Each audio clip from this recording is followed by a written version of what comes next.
ఒక casual Sunday evening, no plans nothing, just ఇలా జూడియోకి వెళ్ళేసి ఏమైనా ఎక్స్ప్లోర్ చేద్దామని అనుకున్నాము. అలా మేము ముగ్గురం బయలుదేరాము. హానెస్ట్లీ ఇలాంటి స్మాల్ స్మాల్ అవుటింగ్సే ఇప్పుడు నాకు చాలా ఎక్కువ ఎంజాయ్ చేస్తున్నాం మేము ముగ్గురం. ఎందుకంటే ఈ వీడియోస్ క్రియేట్ చేయడానికి మెయిన్ రీజన్ కూడా అదే. ఇయర్స్ తర్వాత చూసుకున్నప్పుడు అరే మన లైఫ్లో ఇలా ఉండేదా, ఇలాంటి వీడియోస్ క్రియేట్ చేసుకున్నామా అని గుర్తు చేసుకునే మెమరీసే నాకు కావాలి. అండ్ సో అందుకని మా ఏరియాలో వ్యాంటేజ్ లైన్ అని ఓపెన్ అయ్యి ఆల్మోస్ట్ 1 year అట్లా అవుతుంది.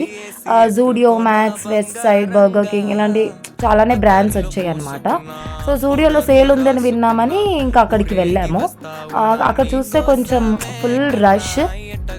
సేల్ అంటే మీకు తెలుసు కదా, ఇంకా షాపింగ్ కన్నా క్రౌడ్ ఎక్కువ ఉంటుంది, కొనేది తక్కువ, అక్కడ చిందర వందర అయ్యేది చాలా ఎక్కువ. నేను కొన్ని డ్రెస్సెస్ చూద్దాం అనుకున్నా, బట్ అక్కడ హానెస్ట్గా అంటే అక్కడ నాకు కలెక్షన్ అంత నచ్చలేదు ఇద్దరికి కూడా. సో ఇంకా పర్లేదులే, నచ్చినప్పుడు కొనేద్దాం, ఇప్పుడు ఏమంత హడావుడు ఉందిలే అని చెప్పేసి మేము ఇంకా బయటికి వచ్చేద్దామని డిసైడ్ అయ్యాము. అండ్ రష్ కూడా చాలా ఉండేసరికి అంత బాగా అనిపించలేదు. ఎక్కడైనా ఎక్స్ప్లోర్ కొందామా, ఎక్కడికైనా వెళ్ళి చూద్దామా అని. కిడ్స్ సెక్షన్ కూడా చూసాం కానీ అంత నచ్చలేదు, సో లైట్ తీసుకున్నాను. బయటికి వచ్చాక పక్కనే బర్గర్ కింగ్ కనిపించింది. అసలు నేనేం అనలేదు, జస్ట్ ఊరికి అలా చూశాను. అప్పుడు మా హస్బెండ్ నువ్వు ఇక్కడికి వచ్చిందే బర్గర్ కింగ్ కోసం కదా అని అన్నారు. It felt so cute. నేను బయట ఫుడ్ కొంచెం అవాయిడ్ చేద్దామని డిసైడ్ అయ్యాను, కానీ ఇలా దగ్గరికి వెళ్ళినప్పుడు పక్కనే ఉండేసరికి అసలు నా వల్ల కంట్రోల్ అవ్వట్లేదు. I'm going to do that. ఇంకా నుంచి జస్ట్ ఒక సింపుల్ బర్గర్ మీల్ ఆర్డర్ చేసామంటే. పాపతో బయటికి వచ్చాము కాబట్టి ఆ బేబీ చైర్ కోసం అడిగాము, కానీ బేబీ చైర్ అవైలబుల్ లేదన్నారు జనాలు ఉండేసరికి.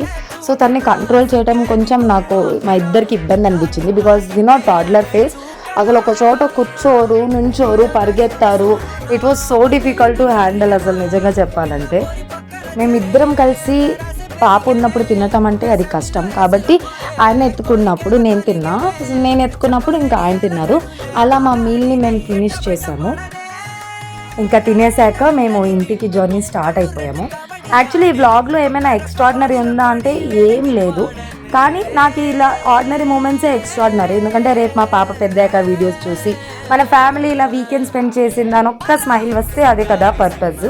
ఇంకో విషయం, సండే రోజుల్లో వ్యాంటేజ్ లైన్ సైడ్కి రావాలంటే ట్రాఫిక్ మామూలుగా ఉండదు. చూస్తున్నారు కదా ఎంత క్రౌడో. అసలు 3-4 years బ్యాక్ ఈ ఏరియా ఇలా ఉండేదే కాదు, చుట్టూ ఫారెస్ట్లో ఉండే ప్లేసెస్. ఇప్పుడు డెవలప్మెంట్ అయిపోయేసరికి ఇలా ట్రాఫిక్ ఎక్కువ అయిపోయింది. మళ్ళీ నెక్స్ట్ వీడియోలో కలుద్దాం. Until then bye.